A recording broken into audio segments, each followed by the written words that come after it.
మన ప్రభు అయిన రక్షకుడైనటువంటి యేసుక్రీస్తు వారి పేరిట మీ అందరికీ నా యొక్క శుభాభి నిండు వందనాలు తెలియజేస్తూ ఉంటున్నాను. ఈరోజు దేవుని యొక్క వాగ్దానము మత్తయి సువార్త 21వ అధ్యాయము 22వ వచనము.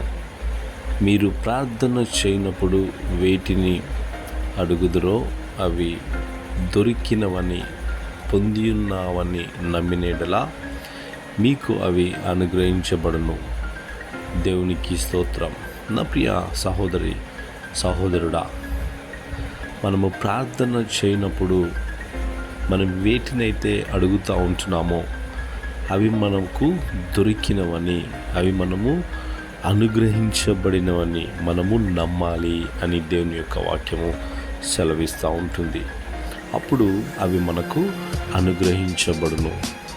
నా ప్రియ సహోదరి సహోదరుడా, మనము మన నోటి మాటతో కాదు కానీ క్రీస్తునందలి విశ్వాసముతో దేవుణ్ణి అడగాలి. క్రీస్తు నీలో ఉండి కార్యము జరిగిస్తాడు. మనము ఏదో అని కాదు కానీ క్రీస్తులో ఉన్న శక్తిని మనము